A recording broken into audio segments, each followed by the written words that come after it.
নদীর মাঝখানে চালতা গাছ, গাছে ধরে আছে চালতা ফল, পাশ দিয়ে আসা যাওয়া করছে নৌকা। অথচ জেনে অবাক হবেন, রাতের বেলা গাছটি ছিল নদীর পাড়ে।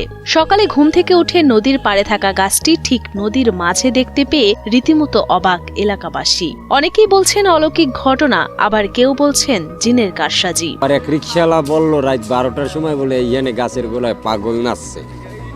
তাই ফজরের সময় উঠে দেয় গাছ ওই জায়গায় নামিয়ে গেছে। চালতে গাছের কাছে হয়েছে ওইটা জিন গেছে, ওই জিনও তো থাকতে পারে, এরকমও তো হইতে পারে। যেমন ওইটা শুয়ে পড়ে না, গাছটা দাঁড়াইয়াছে, এটা তো পড়ার সাথে সাথে ভাঙ্গনের সাথে পড়ে যাবে, এটা একেবারেই দাঁড়াই গেছে। এই জন্য তো বোঝা একটা অলৌকিক ঘটনাই। এই জায়গায় নাকি ভূত পেতনি কিছু আছে, এরা মনে হয় তো নিয়ে খারাপ করে রাখছে এই জায়গায়। নাইলে তো এই জায়গায় থেকে যদি একটা গাছ ভেঙে পড়ে তাহলে খাইতেই পারবে। চাঞ্চল্যকর এই ঘটনাটি বরগুনা সদর উপজেলার ঢলুয়া ইউনিয়নের খাগদন নদীর পাড়ের। প্রায় 1.5 মাস ধরে নদীর পাড়ে ছিল চালতা গাছটি। এলাকাবাসীর দাবি, বিভিন্ন সময়ে বিভিন্ন ঘটনা ঘটেছে এই গাছের পাড়ে।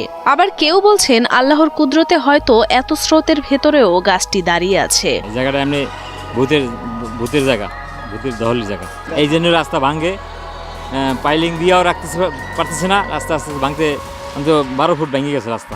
একেবারে সেই মানে এখানে যেই অবস্থায় ছিল ওখানে কিন্তু ঠিক তেমনি অবস্থায়, গাছটা কোনো পরিবর্তনই আসে না।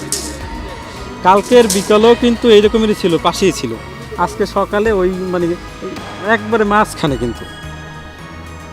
কিন্তু গাছের কোনো পরিবর্তন নাই। এবার দেখি গাছ দুইটা ওখানে চলে গেছে।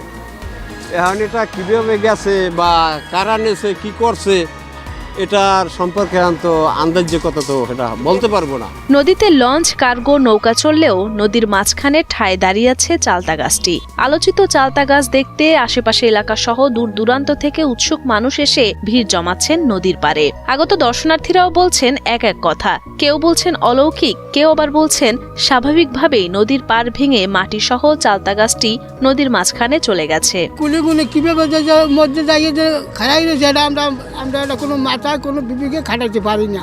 মনে হয় যে জিনি টিনি নিয়ে মনে হয় যে ওই জায়গায় নিয়ে থুইছে খাড়া হচ্ছে, এছাড়া আমরা আমাকে মাথা আর খেলে না। দহলি যে কোনো জিনিস থাকতেই পারে এখানে। দহলি না হইলে ওরকম একটা গাছ ছিল জঙ্গলের ভিতরে, সেটা যাই নদীর মাঝখানে দাঁড়াই রয়েছে। সেটা তো একটা অলৌকিক জিনিসই বোঝা যায়, যে বা যে জিন ভূতের আশ্রয় বোঝা যায়। এটা বলতেছে যে কালকে রাত্রেও নাকি আপনার যে গাছটা মাঝখানে গেছেন, কেউ বলতেছে যে জিনে নিচে, কেউ বলতেছে যে আপনার আবার যে মানে কি যে মানে মাটি মানে শিকড় নাই, সেই জন্য মানে আমনে আমনে চলে গেছে। আবার কেউ মানে বলে যে গাছ নাকি পানির ভিতরে দিয়ে উঠছে, মানে একজনের এক এক কথা। অনেকে বলে অলৌকিক এবং অনেকে বলে যে এটা কিভাবে গেল, মানে তারা আর কি রিসার্চ করতেছে, মানে চিন্তা ভাবনা করতেছে এই যে পাড়ের গাছটা, রাস্তার কুড়ের গাছ দুইটা ওখানে গেল কিভাবে।